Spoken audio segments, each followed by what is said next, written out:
Hey, what's going on guys? My name is Madison Charlton from MLC Tech, and now Apple has approximately 7 weeks to comply with the EU antitrust regulations, which is set to allow app sideloading and third-party payment systems on the iPhone. With Apple planning to having to make significant changes to the App Store to be able to align with the European Union requirements. However, it's reported that Apple has sorted a bit of a strange solution to break the App Store into two to comply with these new regulations. So sit back and relax as we take a look into how Apple plans to bring sideloading to iOS devices.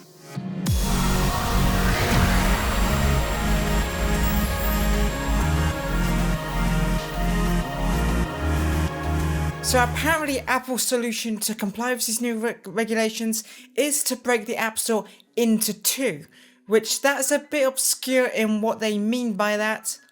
So these changes will be executed under the EU Digital Markets Act in the coming weeks, meaning that Apple has approximately 7 weeks to comply with sideloading on the App Store.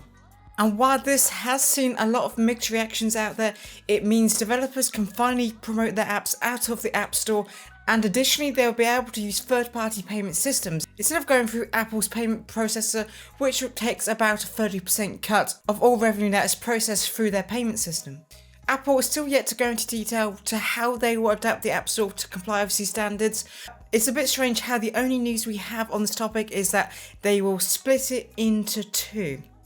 Now, Apple have stated that sideloading apps could be harmful to users' data, and the same approach they said could be applied to third-party payment systems.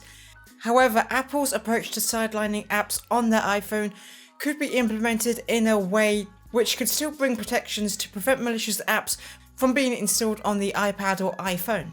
This could come in the form of Apple having to set up different App Store guidelines for third-party developers to upload their apps on these devices. Or it could mean that Apple finally has to implement some real security for outside threats to its devices, such as a form of antivirus software or a way to verify signatures of certain apps, and only allowed third-party apps with verified security certificates to run on iPhones.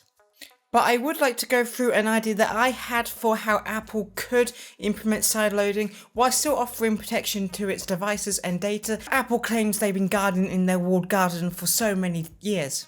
And what I would like to see is a mainstream adoption of what is called containering, which is a form of virtualization which takes an application running on your system and runs it in what is called a virtual container, which means you can still run this app, but this virtual container environment doesn't actually touch your file system and runs independently of anything else on your system.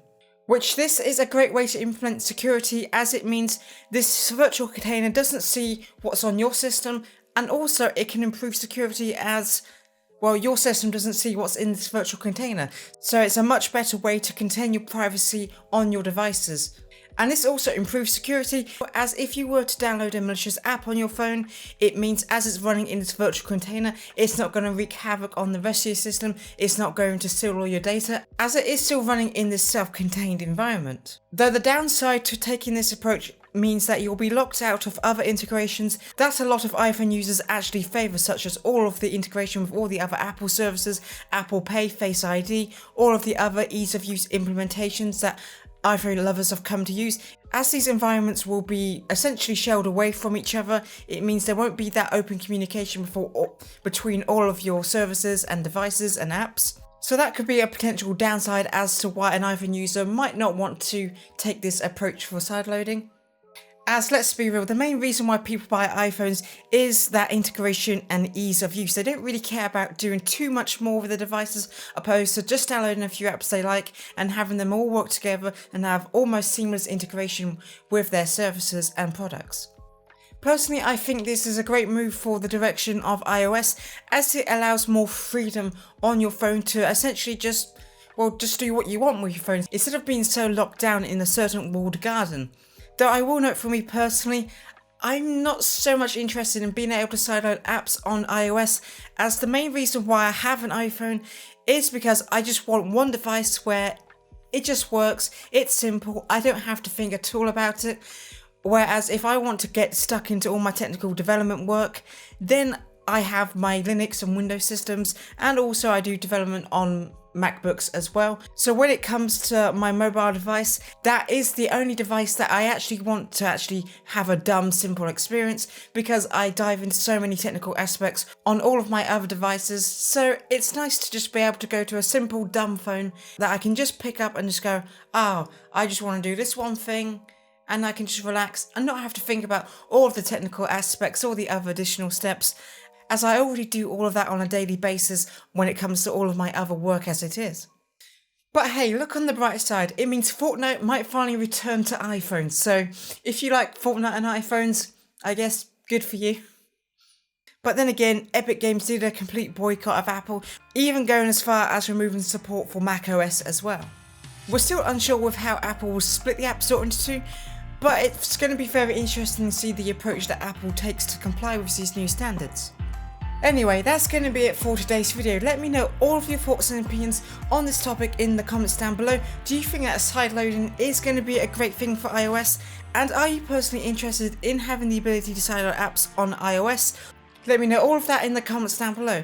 Anyway, I have been Madison Charlton from MLC Tech. Thank you so much for watching today's video. If you liked it in any way, shape or form, make sure to give it a like and maybe subscribe for more content like this in the future.